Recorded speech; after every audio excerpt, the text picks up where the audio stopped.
வந்து சரி நான் முதல்ல வந்து ஒரு 2 வருஷத்துக்கு முன்னாடி வந்து ரொம்ப சோஷியலாக இருப்பாங்க, எல்லாரையும் வந்து டக்குன்னு மீட் பண்ணுவாங்க, அதெல்லாம் ஒரு விஷயம் போயிருந்தது. இப்போ வந்து சமீப காலமாக வந்து உங்களை மீட் பண்ண முடியல, உங்களை வந்து ஏதாவது ஒரு ஃபோட்டோ ரிலீஸ் பண்ணுறது கூட கொஞ்சம் கஷ்டமாக இருக்குது அப்படின்னு சொல்லிட்டு ஒரு டூ வீக்ஸ் முன்னாடி, ஒரு லாஸ்ட் வீக் முன்னாடி கூட ஆர்கே வெள்ளிமேகம் ஒரு படத்தோட டைரக்டர் அவர் வந்து 4 படம் மலையாளத்தில் பண்ணியிருக்காரு.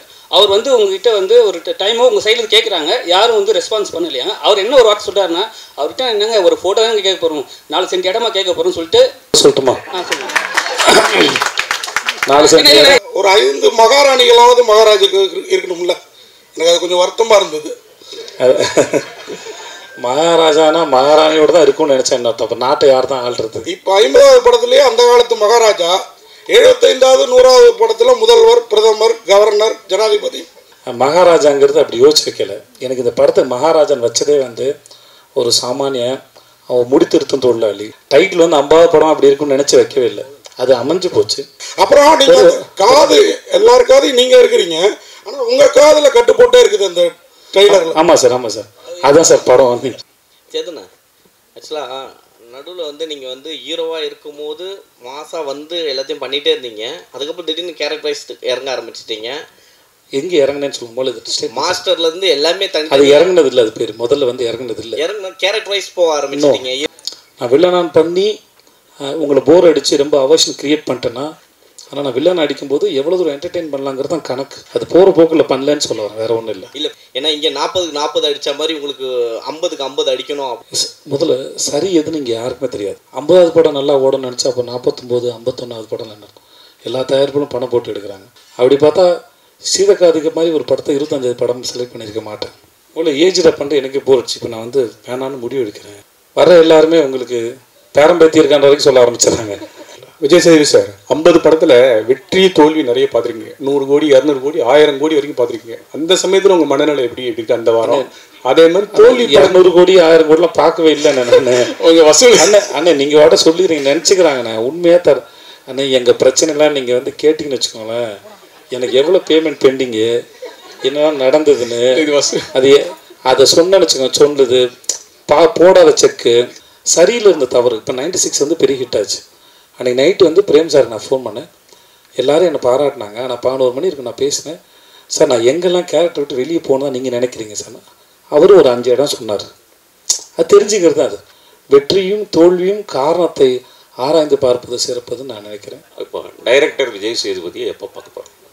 நிஜமாக ரொம்ப ஆசை இருக்குது. உண்மையாக மாற்றுக்கருத்தில் ஆசை இருக்குது. அறிவு என்பது ஒரு கர்ப்பத்தை போன்றது, என்னைக்கா ஒன்றும் டெலிவரி ஆகிடும். அது கருத்தில் வச்சு நான் கேமராமேன் நிற்கும்போது நிறைய கேள்வி நமக்கே இருக்குது சார். விஜய் சேதுபதி சார், நீங்கள் நடித்த 50 படத்தில் தனிப்பட்ட முறையில் பிடிச்சிங்கன்னா கடைசி விவசாயி, எனக்கு ஆண்டவன் கட்டளை, சூப்பர் டீலக்ஸ், அந்த மாதிரி நீங்கள் ரொம்ப ரசித்து பண்ண படம் என்ன படம்? சில சமயம் ரொம்ப சாதாரணமான விஷயம். கூத்துப்பேட்டில் முதல்ல போகும்போது நீங்கள் நடிகரான்னு உங்களை அப்சர்வ் பண்ணுறது செக் பண்ணுவாங்கன்னா எஞ்சி போய் அந்த சுவிட்சு போடுன்னு சொல்லுவாங்க. அதுவே நடிப்பு தான் சொல்லப்படுது. எல்லாத்தையும் சாதாரணமாக எடுத்துக்க முடியல. அப்படி ஒன்றும் இல்லை தலைவா. இதுவே இன்னும் சொல்லுறதில்ல, எனக்கு எப்பயாரோட அந்த மக்கள் சில வந்து எடுத்துடணும்னு ஆசைப்படுறேன். அதுவே பட்டம் வேணும் தான் தோன்ட்டு இருக்கு. அறிவு வந்துச்சுன்னா பிரச்சனையே இல்லை, அறிவு இருக்கணும், அது பொறுப்பு இல்லை.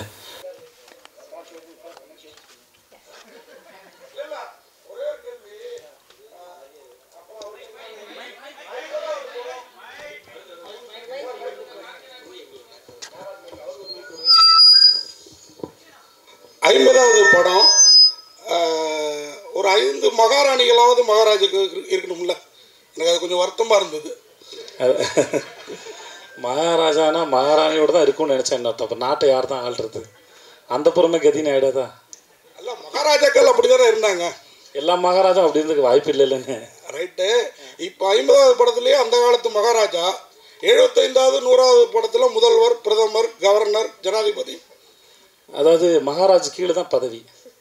நீங்கள் சொல்கிறது வந்து அது கீழே போயிடுதுல இல்லையா? இல்லை, இந்த காலத்துக்கு அண்ணே மகாராஜாங்கிறது அப்படி யோசிச்சு வைக்கல. எனக்கு இந்த படத்தை மகாராஜன் வச்சதே வந்து ஒரு சாமானிய அவன் முடித்திருத்தும் தொழிலாளி. அவனுக்கு மகாராஜான் பேர் வச்சு அவனை அந்த சீட்டை சிம்மாசனம் ஆக்கினது இருக்குல்ல, அது நான் ரொம்ப ரசிக்கிறேன். ஸோ அதனால் டைட்டில் வந்து 50வது படம் அப்படி இருக்குன்னு நினச்சி வைக்கவே இல்லை, அது அமைஞ்சு போச்சு. தயாரிப்பாளரும் சுதன் சார் இருக்குன்னு நாங்கள் நினைக்கல, இயக்குனர் இருக்குன்னு நினைக்கல, அது அமைஞ்சு போச்சு. ஸோ அது வந்து ஒரு இதுவாகிடுச்சுன்னு வச்சுக்கோங்க. இந்த மகாராஜா டைட்டில் ஓகே ஸ்ட்ராங்காக எதாக வேணும்னு ஃபிக்ஸ் பண்ணுறது எங்கள் ப்ரொடியூசர்.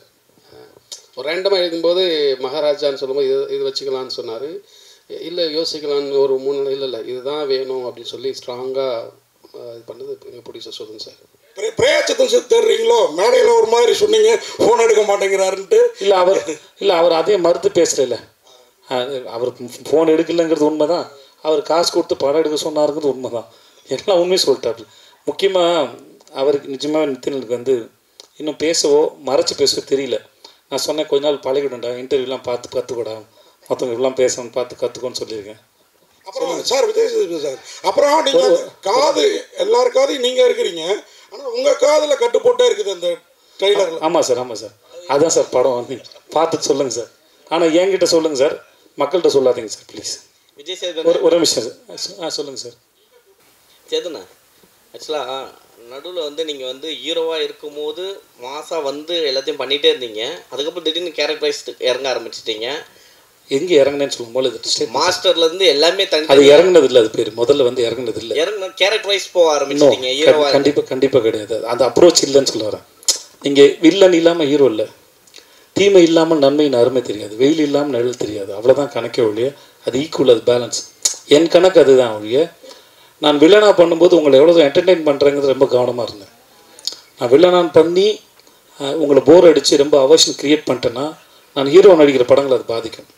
ஆனால் நான் வில்லன் அடிக்கும்போது எவ்வளோ தூரம் என்டர்டெயின் பண்ணலாங்கிறது தான் கணக்கு. என்னவாக இருந்தாலும் சரி, அது போகிற போக்கில் பண்ணலன்னு சொல்ல வரேன், வேறு ஒன்றும் இல்லை. இல்லை 50-50 வந்து எல்லாருக்குமே மிக முக்கியமான தருணமாக இருக்கும். ஏன்னா 50வது படம் என்ன திரும்பி பார்த்தா அது பேசணும் அப்படின்னு இருக்கும். ஏன்னா இங்கே 40க்கு 40 அடித்த மாதிரி உங்களுக்கு 50க்கு 50 அடிக்கணும் அப்படின்ற ஒரு எக்ஸைட்மெண்ட் இருக்கும். அப்படி இருக்கும் பொழுது இந்த கதையில் இந்த 50வது படத்துக்கு இதை சூஸ் பண்ணால் நல்லாயிருக்கும் அப்படின்னு எதை வச்சு நீங்கள் இதை தோணுச்சு? முதல்ல சரி எதுன்னு இங்கே யாருக்குமே தெரியாது. அப்படி தெரிஞ்சால் எல்லாரும் சரியானதை கொடுத்துருவாங்க. அதனால் அந்த கணக்கு எங்களுக்கு தெரியாது. ரெண்டாவது, இந்த கதை கேட்கும்போது ஒரு டைரக்டரோட பேஷன். கதை யார் வேணால் சொல்லலாம், கதை யார் வேணால், அது எடுக்கிறவர்கிட்ட தான் இருக்குது. ஒரு கதையை எப்படி மக்கள்கிட்ட கொண்டு போய் சேர்க்க போகிறோம், மக்களின் ரசனை என்ன, டைரக்டரோட சாய்ஸில் தான் எல்லாமே இயங்குது. அது ஸோ எனக்கு இந்த டைரக்டர் ரொம்ப பிடிச்சிருந்தது. நான் குரங்கு பொம்மையை பார்க்கல, ஷூட்டிங் போகிறதுக்கு ஒரு 4 நாள் முன்னாடி 2 நாள் முன்னாடி தான் படமே பார்த்தேன். அப்போ தான் பார்த்துட்டு அவன்கிட்ட பேசினேன். மற்றபடி டைரக்டர் எனக்கு ரொம்ப பிடிச்சிருந்தது. ஸோ இந்த கதை நல்லா இருந்தது. அப்போது 50வது படமாக அனௌன்ஸ் பண்ணணும். இவர் சொன்னார், சுதன் சார் சொன்னார், சார் நானே பண்ணிடுறேன் 50வது படத்தை அப்படின்னு. எனக்கு 25வது படமும் நல்லா பண்ணி கொடுத்தார். எனக்கு அவர் மேலேயும் பெரிய நம்பிக்கை இருந்தது. ஸோ அப்படி தான் அமைஞ்சது. இது எந்த பிளானும் இல்லை. அப்புறம் எனக்கு வந்து 50வது படம் நல்லா ஓடணும்னு நினச்சா அப்போ 49, 51வது படம் என்ன எல்லா தயாரிப்புகளும் பணம் போட்டு எடுக்கிறாங்க. ஸோ எல்லா படமும் ரொம்ப முக்கியமான படம் தான் ஒழிய 50ங்கிறது ஒரு இந்த கடந்து அந்த பாதையை ஒரு ஞாபகப்படுத்துறதான்னு தெரியல. அதை தாண்டி வேறு உண்மை கிடையாது. எனக்கு அந்த எண்ணம் கிடையாது 50 நடிச்சிடணும், 100 பெருசாக ஓடிடணும். அப்படி பார்த்தா சீதக்காதிக்க மாதிரி ஒரு படத்தை 25 படம் செலக்ட் பண்ணியிருக்க மாட்டேன். அந்த படம் வந்து நான் வர்றது 1/2 மணி நேரம் தான் வரேன் நான். ஆனால் ஒரு ஆர்ட் ஃபார்மோட ரெப்ரஸன்டேட்டிவ் அந்த கேரக்டர். கலை எந்த பாகுபாடும் இல்லாமல் எந்த வீட்டு பிள்ளையின் மீது கூட அது இறங்கும் அப்படிங்கிறது அந்த படம் சொல்ல வருது. அதுக்கு பணமோ பேரோ புகழோ பரம்பரையாக வர அறிவோ தெரியாது, எங்கே வேணால் இறங்கும் தான் அந்த படம் சொல்ல வந்தது. அப்படிப்பட்ட ஒரு படம் 25வது படமாக இருக்கிறதுல நான் பெருமை கொள்கிறேன். அது அந்த படத்தை நம்பினார்ல ஒரு தயாரிப்பாளர். அது வியாபார ரீதியாக பெருசாக போகாதுன்னு அவருக்கும் தெரியும். ஆனால் நல்ல படம், அது என்டர்டெய்னிங்கான ஃபிலிம் தான் அது. ஆனாலுமே அதை நம்பினார்ல, அது அவருடைய நம்பிக்கை. எனக்கு அந்த மாதிரி படம் கிடைச்சது எனக்கு பெரிய சந்தோஷம். டைரக்ட் சார் ஆக்சுவலாக மகாராஜான்றது எப்பயுமே வந்து ஒரு கோல்டு அந்த மாதிரி தான் எதிர்பார்ப்பாங்க. பட் ஆனால் நீங்கள் மகாராஜாவில் ஃபுல்லாக பிளட்டாகவே இருக்கு. இது கவித்துவமாலாம் ஆன்சர் பண்ண தெரிலண்ணே, கதை தேவைப்பட்டுச்சு வச்சுட்டேண்ணே. இவ்வளோ ஏஜில் பண்ணுற எனக்கே போர் அடிச்சு. இப்போ நான் வந்து வேணான்னு முடிவு எடுக்கிறேன், எனக்கே போர் அடிக்குது. ஸோ சில சமயம் ரொம்ப நல்லா இருக்குது, கதை அதை நிர்பந்திக்குது. விஷயம் என்ன ஆகிடுதுன்னா வர எல்லாருமே உங்களுக்கு பேரம்பேத்தி இருக்கான்ற வரைக்கும் சொல்ல ஆரம்பிச்சிடுறாங்க. அப்புறம் அவங்களுக்கு புரிய வைக்க வேண்டியதாக இருக்குது. நானும் எதுக்கு அந்த கேட்டை ஓப்பனாக வச்சுருக்கேன்னா, சம்டைம்ஸ் ரொம்ப எக்ஸைட்டிங்காக இருந்துச்சுன்னா ஒரு சில கதைகள் வந்து இப்போ மகாராஜா வந்து நான் வர்றதுக்கு முன்னாடி இல்லைப்பா எனக்கு வேண்டாம், எனக்கு இல்லை ஒரு 16-17 வயசு பொண்ணு எனக்கு பொண்ணாக நடிக்கிற மாதிரி நான் நடிக்க வேணாம்னு சொல்லி வச்சுக்கோங்களேன், நான் இந்த கதையை மிஸ் பண்ணியிருப்பேன். ஸோ இந்த மாதிரி ஒரு அனுபவம் கிடைக்கும்போது அதை வந்து ஏன்னா இதுக்கு முன்னாடி தான் மேரி கிறிஸ்மஸ் பண்ணேன், அதில் ஒரு 30 வயசு ஆள் தான் நான் அதில். ஸோ நம்ம ஒரு சுதந்திரம் இருக்குல்ல, ஒரு ஆக்டராக நான் வந்து ஒரு ஒரு லாக் பண்ணிக்காமல் இருக்கிறதுல ஒரு ஃப்ரீடம் இருக்கா நான் நினச்சிக்கிறேன். நான் அதனால் அந்த கேட்டை இன்னும் திறந்து வச்சுருக்கேன், வேறு ஒன்றும் இல்லை. விஜய் சேதுபதி சார் 50 படத்தில் வெற்றி தோல்வி நிறைய பார்த்துருக்கீங்க. 100 கோடி 200 கோடி 1000 கோடி வரைக்கும் பார்த்துருக்கீங்க. அந்த சமயத்தில் உங்கள் மனநிலை எப்படி இருக்கு அந்த வாரம்? அதே மாதிரி தோல்வி 200 கோடி 1000 கோடிலாம் பார்க்கவே இல்லை நான். உங்கள் வசூல் அண்ணே நீங்கள் வாட சொல்லிடுறீங்க நினச்சிக்கிறாங்கண்ணே. உண்மையாக அண்ணே எங்கள் பிரச்சனைலாம் நீங்கள் வந்து கேட்டிங்கன்னு வச்சுக்கோங்களேன், எனக்கு எவ்வளோ பேமெண்ட் பெண்டிங்கு, என்னெல்லாம் நடந்ததுன்னு அது அதை சொன்னேன்னு வச்சுக்கோங்க. சொல்லுது போடாத செக்கு, கேட்காத காசுலாம் கணக்கு கேட்டிங்கன்னா நிஜமாக ஆச்சரியமாக இருக்கும். என்னதான் இருந்தாலும் படம் எடுக்க வராங்கல்ல, நம்புகிறாங்கல்ல, அதை மதிக்கிறேன். வருத்தமாக இருந்தாலும் ஒரு ஒரு படம் எடுக்க வராங்கன்ற நம்பிக்கையில் தான் அது பண்ணுறோம். அவ்வளோதான். நீங்கள் என்ன கேட்டீங்க? வெற்றி தோல்வி அந்த மனநிலை எப்படி இருக்குது? வெற்றி வரும்போது அந்த வாரம் உங்கள் மனநிலை எப்படி இருக்குது? சில படங்கள் எதிர்பார்த்த அளவுக்கு போகலை, அந்த வாரம் மனநிலை ஏதாவது நீங்கள் காரணத்தை அனலைஸ் பண்ணி முடிச்சிடலாம், வேறு ஒன்றும் கிடையாது. இப்போ சில சமயம் வந்து முன்னாடி தெரிஞ்சிடும், வேறு காரணம் வேறு. ஒருத்தரால் படம் உருவாச்சுன்னா ஒருத்தர் தவறுது. ஒரு படம் பண்ணுறதுக்கு நிறைய பேர் தேவைப்படுறாங்க, தன் சூழல் தேவைப்படுது. அனலைஸ் பண்ணி பார்த்துட்டு அடுத்த முறை தப்பு பண்ணக்கூடாது அப்படின்னு மட்டும் நினச்சிக்கிறோம். அவ்வளோதான் இருக்க வழியே, மற்றபடி இல்லை. சரியாக இருந்தாலும் ஏன் இது நடந்ததுன்னு தெரிஞ்சுக்கிறதும், சரியில் இருந்த தவறு. இப்போ 96 வந்து பெரிய ஹிட் ஆச்சு. அன்றைக்கி நைட்டு வந்து பிரேம் சார் நான் ஃபோன் பண்ணேன், எல்லோரும் என்னை பாராட்டினாங்க. நான் 11 மணி இருக்கு நான் பேசினேன். சார் நான் எங்கெல்லாம் கேரக்டர் விட்டு வெளியே போகணும் நீங்கள் நினைக்கிறீங்க சார்? அவரும் ஒரு 5 இடம் சொன்னார். அது தெரிஞ்சுக்கிறது தான். அது ஒன்று வெற்றி அடைஞ்ச உடனே அது எல்லாம் சரி அப்படின்னு நான் நம்புறது இல்லை. ஜெனரலாக அது நல்லதும் இல்லை. வெற்றியும் தோல்வியும் காரணத்தை ஆராய்ந்து பார்ப்பது சிறப்பதுன்னு நான் நினைக்கிறேன். ஸோ அவ்வளோதான், வேறு ஒன்றும் இல்லை சார். புதுப்பேட்டையில் தொடங்கி மகாராஜா 50 படங்கள் முடிச்சிட்டிங்க. தயாரிப்பாளர், ஸ்கிரிப்ட் ரைட்டர், டிஸ்ட்ரிபியூட்டர் எல்லாமே பண்ணிட்டீங்க. நான் டிஸ்ட்ரிபியூஷன் பண்ணல சார். இல்லை, மேற்கு தொடர்ச்சி மலை வழங்கின நான் ப்ரொடியூஸ் பண்ண தயாரிப்பாளர். சரி, ஓகே. இப்போ டைரக்டர் விஜய் சேதுபதியை எப்போ பார்க்க போகிறோம்? நிஜமாக ரொம்ப ஆசை இருக்குது. உண்மையாக மாற்றுக்கருத்தில் ஆசை இருக்குது. இன்னும் கொஞ்சம் பயம் இருக்குது. ஏன்னா அது சாதாரணமான வேலை இல்லை. இது ஒரு நாள் புரியும் போது நான் ட்ரை பண்ணி பார்த்துருவேன். ஆனால் ரொம்ப ஆசை இருக்குது. எனக்கும் வந்து கதை சொல்ல தெரியணும். அது அந்த நாள் அந்த ஃப்ரேமுக்குள்ளே கதை சொல்ல தெரியணும். அந்த அறிவு வரணும். சேகரிக்கிறேன். புரியும் போது நான் வந்துடுவேன். அறிவு என்பது ஒரு கர்ப்பத்தை போன்றது. என்னைக்கா ஒன்றும் டெலிவரி ஆகிடும், அது கம்ப்ளீட் ஆச்சு நான் நினைக்கிறேன். சார் ஹலோ ஐயா சார், இந்த 50 படத்தில் இந்த ஓடிடியில் பண்ணியிருக்கீங்கள நடுப்புறேன், அதுவும் சேர்ந்துருக்கா அதில்? எனக்கு எது ஓடிடியில் வந்ததுன்னு தெரியல. ராஜு அனுப்பலாம் தெரியல. இல்லை கணக்கு எதுலாம் சேர்த்து போட்டாங்கன்னு தெரியல. அதான் இல்லை, நான் கெஸ்ட் ரூம்லாம் எடுக்கல. என்னென்ன கணக்கு வச்சுருக்காங்கன்னு தெரியல. அனுபவம் சேர்த்து நான் சேர்ந்துருக்கும் தான் நினைக்கிறேன், தெரியல. பட் ஆனால் கணக்கு என் ஆளுங்க போடும்போது அது சேர்ந்தா இருக்கா? ஆமாம், சில கெஸ்ட் ரூம்லாம் சேர்க்கல நாங்கள். ஓகே ஓகே, இந்த ஒரு நிமிஷம்.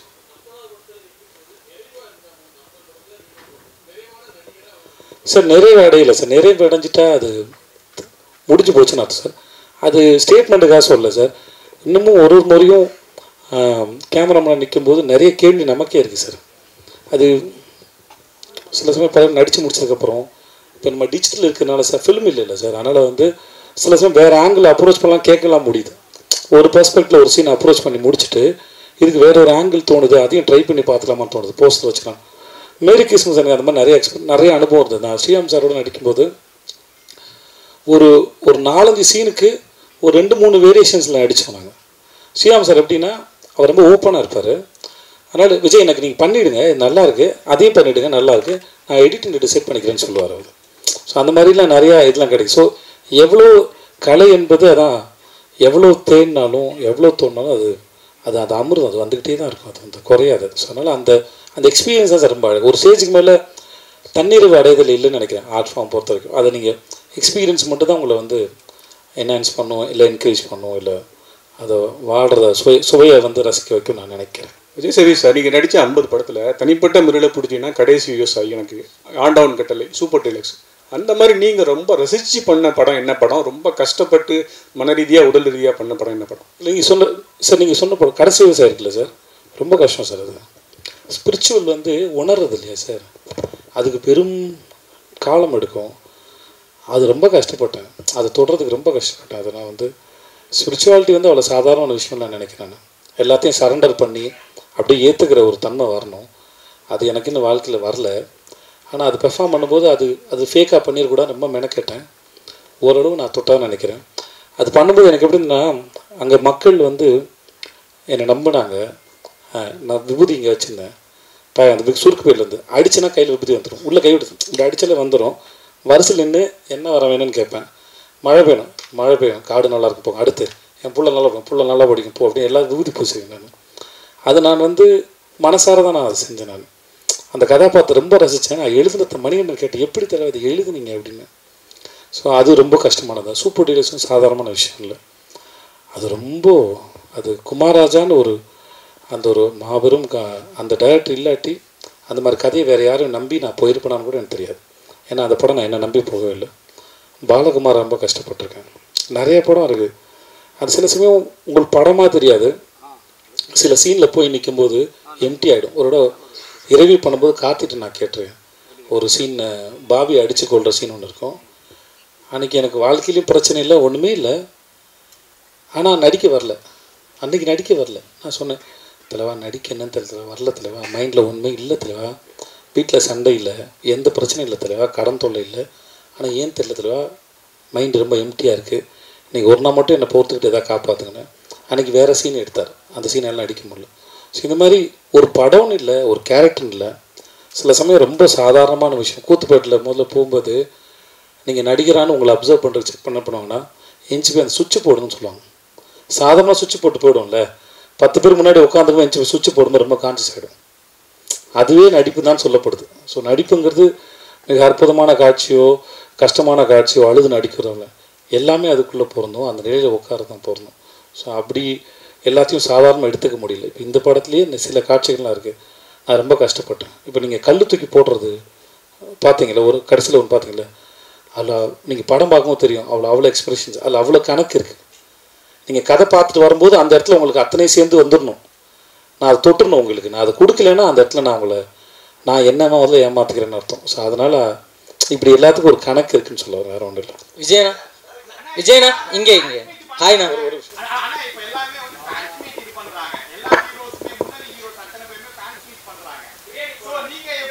யார் நாகராஜா?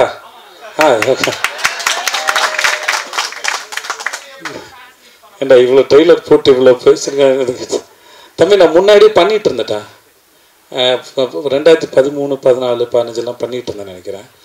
அப்போது எனக்கு ஒரு ஸ்டேஜில் பயம் வந்துருச்சு, ரொம்ப தூரம் வராங்க, யாருக்காவது அடி போட்டுரும் பயம் வந்துச்சு. அதனால் ஒரு ஸ்டேஜில் நிப்பாட்டிட்டேன் நான். எல்லோரும் வேறு ஊர்லேருந்து வராங்களா, வேனில் வராங்க, இருக்கா மற்றவங்க யாருக்கும் அக்கறை இல்லை அப்படி சொல்லி தயவுசெய்து அப்படி எடுத்துக்காதீங்க. என்னுடைய சொந்த பயம் அது. அதனால தான் ஆடியோ லான்ச்சுங்க யாரையும் கூப்பிட்றதில்ல, அங்கேருந்து பாருங்கள் போதுமானதான்னு இருக்கும். அந்த மாதிரி ஒரு காரணம். அப்புறம் எல்லோரும் பண்ணுறதுனால பண்ணணுமான்னு தெரியல. நான் ஒவ்வொரு ஷூட்டுக்கும் எங்கேயாவது வருவேன் இல்லையா, அந்த ஊர் பக்கத்தில் இருக்கவங்களாம் வந்துருங்க, நான் அங்கேயே ஃபோட்டோ எடுத்து அங்கேயே மீட் பண்ணிக்கிறேன் எல்லாரையும் கம்ஃபர்டபுளாக, நீங்கள் அது வரைக்கும் அவங்கவுங்க வேலையை பாருங்கள் அப்படின்னு சொல்கிறேன். இதுதான் எனக்கும் என்னோடய ஃபேன்ஸில் கம்ப்ளைண்ட் சொல்கிறாங்க.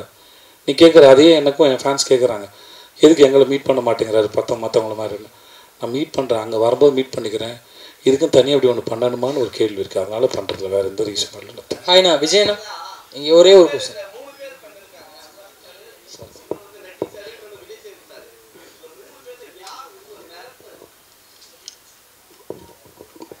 இவர்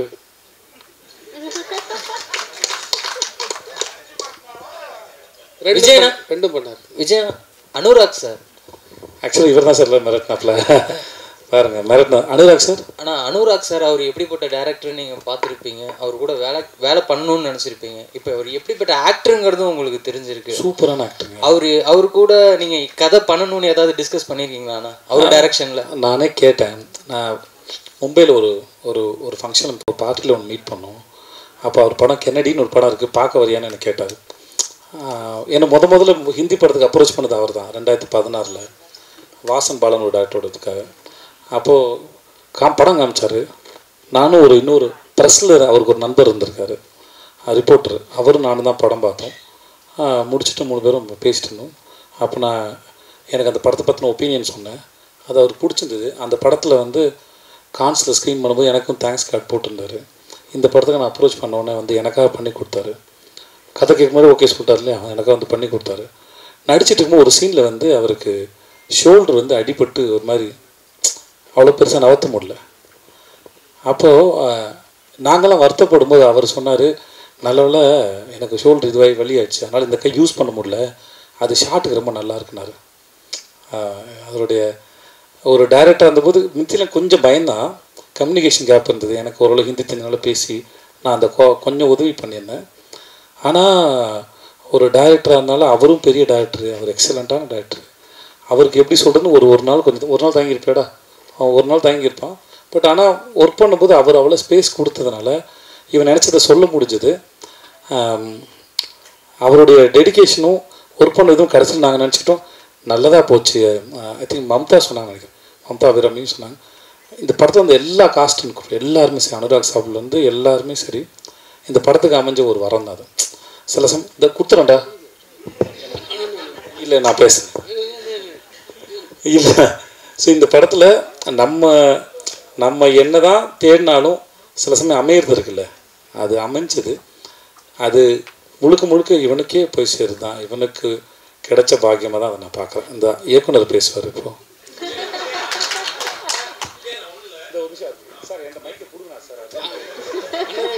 ஒரு பாயிண்ட் அனுராக் சார் வந்து ஒரு சீனில் படியில் விழணும். அவர் பாடி வந்து ரொம்ப ஃபேட்டாக இருக்கும். நமக்கு அது ரொம்ப சார் நீங்கள் லைட்டாக விடுற மாதிரி பண்ணிக்கோங்க, டூப் வச்சு மேட்ச் பண்ணிக்கலாம் அப்படின்னு சொல்லி நமக்கு அது தெரியல, ரொம்ப பிடிச்ச மனுஷனால ஒரு மாதிரி ஒட்டிக்கிட்டு குழந்த மாதிரி ஒட்டிக்கிட்டு அவர் பார்த்துட்டு ஏதோ பண்ணிகிட்டு இருந்தேன். கேமரா சரி சும்மா படுங்க சார், சும்மா ஒரு கியூ மட்டும் கொடுங்க அப்படின்னா டப்புன்னு உழுந்து புரண்டிட்டாரு. அது கேமரா தெரியாது, நான் பாட்டு உள்ளே போயிட்டாங்க. அவர் பிடிச்சி திட்டாரு, அறிவு நீ டைரக்டர் அது என்னது அப்படின்னு சொல்லி திட்டிட்டு அப்புறம் கூப்பிட்டு வச்சு பாடம் எடுத்தார். இப்படி இருக்கணும், நீ பயப்படக்கூடாது, யார் என்ன இருந்தாலும் அப்படின்னு சொல்லி கிட்டத்தட்ட அதுக்கடுத்து ஒரு லென்த்தாக உருண்டிட்டு வரணும். அண்ணன் சொன்ன மாதிரி கை உடஞ்சி போச்சு. கொஞ்சம் இதில் மட்டும் வாங்க சார், நீ நடந்து வந்தலான்னா அது இல்லை, நீ உனக்கு என்ன தேவையோ எடுத்துக்கலாம்னு சொல்லிட்டு உருண்டிட்டு வந்துட்டுருக்காரு. தவந்து வந்துட்டு இருந்தார். அது ஒரு இதுவாக இருந்தது. நம்ம பெருசாக பார்த்த ஒரு ஆள் வந்து என்ன இப்படி இது பண்ணுறாரா அப்படின்னு ஒரு அந்த எமோஷனை எப்படி எனக்கு சொல்ல தெரியல. ஏதாவது ஒரு விஷயம்னா தப்பானா அண்ணன் என்னன்னு சொல்லி அண்ணன்கிட்ட வச்சுப்பேன். அண்ணன் இல்லாத சீனில் ரொம்ப கஷ்டப்பட்டேன். ஒரு நிறைய இடங்கள் வந்து கூட வந்து உதவி பண்ணிகிட்டே இருந்தார். ரொம்ப நன்றி. விஜய் சேதுபதி, 2 கொஸ்டின் உங்கள்கிட்ட. ஆக்சுவலி ஃபாரின்ல போய் வேலை பார்க்குறவங்களுக்கு தான் சொந்த மண்ணோட அருமை தெரியும் அப்படின்னு சொல்லுவாங்க. அது மாதிரி நீங்கள் அதர் லாங்குவேஜில் போய் நிறைய மூவிஸ் பண்ண ஆரம்பிச்சிட்டிங்க. ஸோ நீங்கள் தமிழ் சினிமாவோட அருமையை அங்கேருந்து பார்க்கும்போது என்னென்ன விஷயங்கள் ஹைலைட்டாக தெரிஞ்சுது, எந்தெந்த விஷயங்கள்லாம் உங்களுக்கு வந்து சார் தமிழ் சினிமாவில் இதெல்லாம் இருக்குது அப்படிங்கிற மாதிரி நீங்கள் சொல்லலாம்? முதல்ல எனக்கு இன்னமும் அந்த அளவுக்கு சென்ஸ் வரல. ஏன் சொல்கிறேன்னா இன்னமும் அந்த மொழியும் கலாச்சாரம் முழுசாக புரியல. இன்னும் நாங்கள் கன்வின்சிங்காக நடிக்கிறான்னு கூட எனக்கு தெரியல. ஆனால் மக்கள் என்னை ஏற்றுக்கிறாங்க. அவங்க மக்கள் செல்வன்னு சொல்லும்போது நல்லாயிருக்கு கேட்குறதுக்கு. நம்ம ஆளுங்கள் புரிந்து தமிழ் பேசுகிறோம், நமக்கெல்லாம் புரியும் போது என் மொழி தெரியாதவங்க கூட என்னை அப்படி சொல்லி அட்ரஸ் பண்ணும்போது கேட்குறது நல்லாயிருக்கு. பட் எனக்கு என்னென்னா இன்னும் நான் அதை பண்ணுறதே கன்வின்சிங்காக பண்ணல. அது ஒரு நாள் பண்ணதுக்கப்புறம் தெரியும். மற்றபடி இது உலகத்தில் எங்கே போனாலும் ஒன்று தான், கதை சொல்லப்படுது, கதாபாத்திரம் வழியாக சொல்லப்படுது. அது அந்த இடத்துல அந்த மண்ணில் வாழ்கிற மக்களுடைய உணர்வுகளை பதிவு பண்ணுது. இட்ஸ் டாக்குமெண்டேஷன் நான் நினைக்கிறேன். மற்றபடி எனக்கு எந்த இன்னொரு கொஸ்டின். ஆக்சுவலி வந்து 50th மூவி அப்படின்னா நீங்கள் கடந்து போகிறேன் அப்படின்னு நீங்கள் சொன்னீங்க. ஆனாலும் மோஸ்ட்லி ஹீரோஸ் என்ன பண்ணுவாங்க அப்படின்னா கமர்ஷியலாக, கலர்ஃபுல்லாக, ஒரு மாதிரி ஃபன்னாக, ஈவன் போஸ்டர்லாம் ரிலீஸ் ஆச்சு அப்படின்னாக்கா அவ்வளோ வந்து ஒரு ஸ்டைலிஷாக இருக்கும். பட் ஏன் நீங்கள் வந்து இந்த 50வது படம் மகாராஜாவாக இருக்கணும்னு நினச்சிங்க? ஈவன் நீங்கள் நினச்சிருந்தா கூட இது 51 மாற்றிருக்கலாம். என்ன ஒரு ஆக்டராக ஒரு எந்த பாயிண்ட் ஆஃப் வியூவில் இது 50வது படம்? நீங்கள் 50வது படம்னு உங்கள் மனசில் நிற்கணும், உங்களுக்கு பிடிக்கணும், உங்களை இம்ப்ரெஸ் பண்ணணும்னு நினச்சேன். ஸோ அதுக்கு இந்த கதை சரியாக இருந்தது. நான் மனசில் ஒரு விஷயத்தை வச்சுக்கிட்டு அதுக்கு தேடினா செட் ஆகுமான்னு எனக்கு தெரியல. ஏன்னா அது பெர்ஃபெக்டாக உனக்கு கிடைக்குமான்னு தெரியாது. இது தென்கட்சி கோசோம்லன் கதையிலே ஒரு கதை கேட்டிருக்கேன், அதில் வந்துருக்கோம். பெர்ஃபெக்ஷன் என்பது உங்கள்கிட்ட யார் எதிர்பார்க்கணும் அவங்க மனசில் ஒரு ஓவியம் இருக்கும், அது போல் ஓவியத்தை வரைஞ்சிட்டிங்கன்னா அது பேர் பெர்ஃபெக்ஷன் சொல்லுவாங்க அப்படின்னு ஒரு கதை சொல்லியிருப்பாரு. ஸோ அந்த மாதிரி என் மனசில் ஒரு விஷயத்தை வச்சுக்கிட்டு அந்த மாதிரி ஒருத்தர் படம் பண்ண நினச்சேன்னா அது தேடி டயர்ட் ஆகிடும், வயசாகிடும். இவர் கொண்டு வந்து ரொம்ப சிறப்பாக இருந்தது. இதுவே 50வது கட்டுன்னு நினச்சி தான் அந்த பண்ணுறது தான். சரிண்ணா, இது சார் ஒரே நிமிஷம் ரம்னாக்கு. ஓகே, வேற கேள்வி. அண்ணா அப்படி ஒன்றும் இல்லை. இது இன்னும் சொல்கிறதில்ல, எனக்கு எப்பயாரோட அந்த மக்கள் செல் வந்து எடுத்துடணும் ஆசைப்படுறேன். அது அதுவே பட்டம் வேணும் தான் தோன்ட்டு இருக்கு. அறிவு அதான் அறிவு வந்துச்சுன்னா பிரச்சனையே இல்லை. அறிவு இருக்கணும், அது பொறுப்பு இல்லை. எவ்வளோ பேருக்காக சேர்ந்து சிந்திக்கிற ஒரு வேலை இல்லையா, அவ்வளோ அசால்ட்டாக நான் எடுத்துக்க மாட்டேன். அதனால் எனக்கு அறிவு வந்துச்சுன்னா நான் ஓப்பனாக சொல்கிறது எனக்கு எந்த ஆட்சேபனும் இல்லை.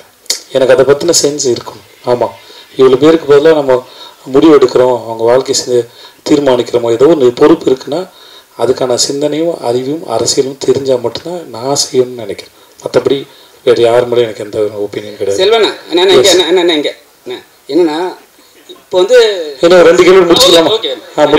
இப்போ வந்து சேதுனா முதல்ல வந்து ஒரு 2 வருஷத்துக்கு முன்னாடி வந்து ரொம்ப சோஷியலாக இருப்பாங்க, எல்லாரையும் வந்து டக்குன்னு மீட் பண்ணுவாங்க, அதெல்லாம் ஒரு விஷயம் போயிருந்தது. இப்போ வந்து சமீப காலமாக வந்து உங்களை மீட் பண்ண முடியல, உங்களை வந்து ஏதாவது ஒரு ஃபோட்டோ ரிலீஸ் பண்ணுறது கூட கொஞ்சம் கஷ்டமாக இருக்குது அப்படின்னு சொல்லிட்டு ஒரு டூ வீக்ஸ் முன்னாடி, ஒரு லாஸ்ட் வீக் முன்னாடி கூட ஆர்கே வெள்ளிமேகம் ஒரு படத்தோட டைரக்டர், அவர் வந்து 4 படம் மலையாளத்தில் பண்ணியிருக்காரு.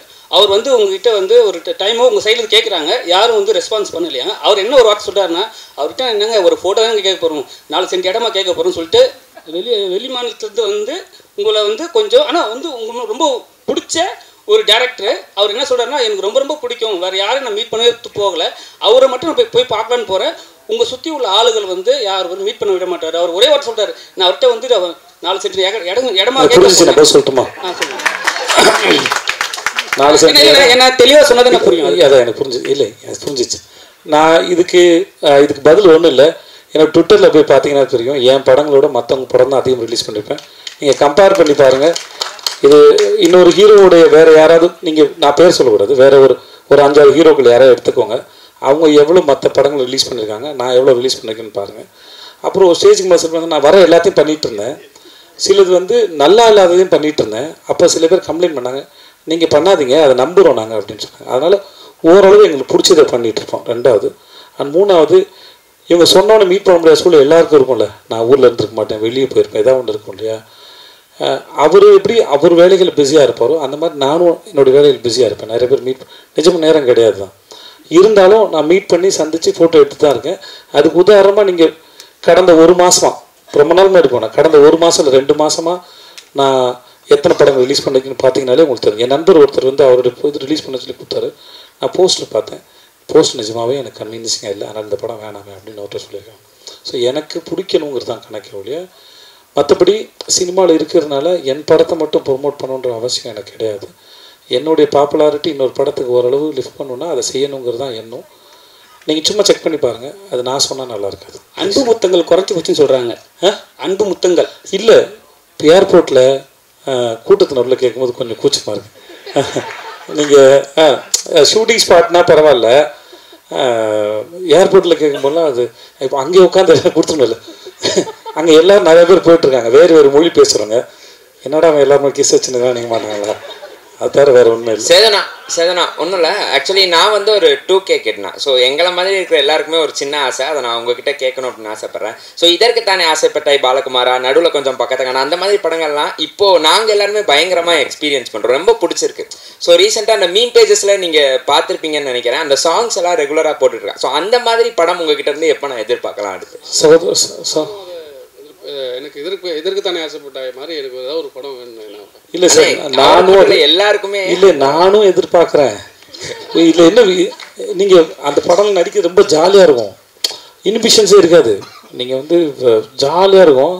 எனக்கு அம்மையில் இப்போ பாலகுமார் வந்து அமைஞ்சது, அமையணும், அதான் சொல்லுறேன், அமையணும். அது இப்போ எழுதுனவங்க மட்டும் நம்பினா பத்தாது, நடிக்க போகிற நான் நம்பினதான் என்னை நம்பி படம் பார்க்க வர உங்களுக்கு நான் சரியாக கொடுக்க முடியும்னு அர்த்தம். அப்போ அதே மாதிரி ஒன்று எழுதிட்டு வந்தால் அது நடக்காது, அது ஒரு மூடு, வேற ஒரு மூட்லேயும் அதை கொடுக்கணும். சார் 2 வச்சுக்கலாம். அடுத்தது ஆனால் அந்த படம் பார்க்குறப்போ என் வயசு 15, அப்போ நீங்கள் சொன்னது எதுவுமே புரியலை, ஆனால் இப்போ எல்லாமே புரியுதுங்கிறத மட்டும் பதிவு பண்ணிக்கிறேன். Okay, thank you. ஒரு நிமிஷம் இருங்க சார்.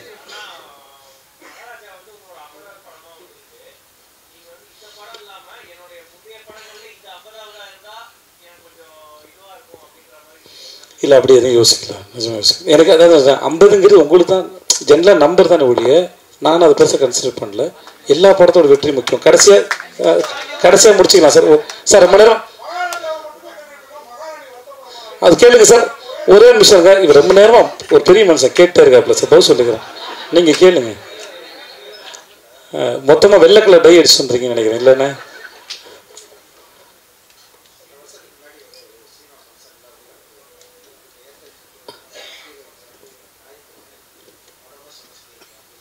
அப்படி சொல்லிக்க வாய்ப்பு இல்லை.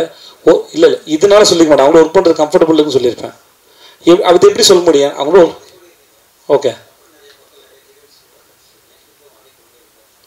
உங்கள் கேள்விக்கு நான் முக்கியம்னு சொல்லி எவ்வளோ பாராட்டுறாங்க என்கிட்ட. அப்போ உங்களை வந்து நான் எவ்வளோ முக்கியம்னு நினச்சி இந்த கேள்வி முக்கியம், இவர் பதில் சொல்லணும்னு நான் நினச்சேன். இது வந்து இதெல்லாம் நியாயமா? ஓகே, எல்லாரும் நான் சொல்கிறேன். என் கூட இப்போது மம்தாவாக இருக்கட்டும், அபிராமியாக இருக்கட்டும், இல்லை என் கூட ஒர்க் பண்ண அத்தனை பேரோடையும் நான் ரொம்ப ரொம்ப அழகான ஒரு அனுபவம் எனக்கு இருக்குது வேலை செஞ்சதில் வந்து. அதனால் யாருக்கும் குறைச்சிட்டு இல்லை. ஸோ அந்த மாதிரி நினைப்பு எனக்கு கிடையாது. வேண்டாம் வேண்டாம், ஒரு விஷயம்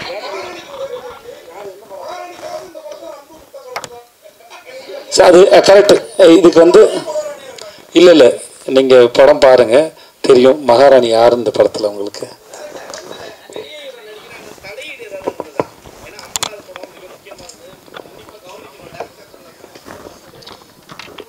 அதெல்லாம் இல்லைங்க. எனக்கு நான் எல்லாருக்கிட்டையும் சொல்கிறது தான், எனக்கு இந்த கம்ஃபர்டபுள் வேணும், நான் எல்லாத்தையும் சொல்லணும். நான் இப்போது சேதனங்கிட்டலாம் என்னென்ன பேச சொல்லுவேன். ஆனால் இது பாருன்னு தெரில. நான் எனக்கு இந்த கொடுத்து வாங்குறது ரொம்ப பிடிக்கும். ஒரு இந்த மாதிரி சீனை வந்து சொல்லுவேன், அவர் அதை கேட்டுப்பார், அவர் ஒன்று கொடுப்பாரு, மறுபடியும் அவர் அதில் கரெக்ட் 2 பேர் சேர்ந்து கொலாபரேட் பண்ணி பண்ணி பண்ணி ஒர்க் பண்ணுவோம். அது அப்படி தான். மற்றபடி எனக்கு எந்த சார் எனக்கு கொடுத்து பரிசு கொடுத்ததுக்கும் 50 படத்தில் என்னை பாராட்டு தெரிவித்த சங்கத்தை சார்ந்த அத்தனை பேருக்கும் ரொம்ப நன்றி. வந்தவங்க எல்லாருக்கும் ரொம்ப ரொம்ப நன்றி சார். Thank you so much.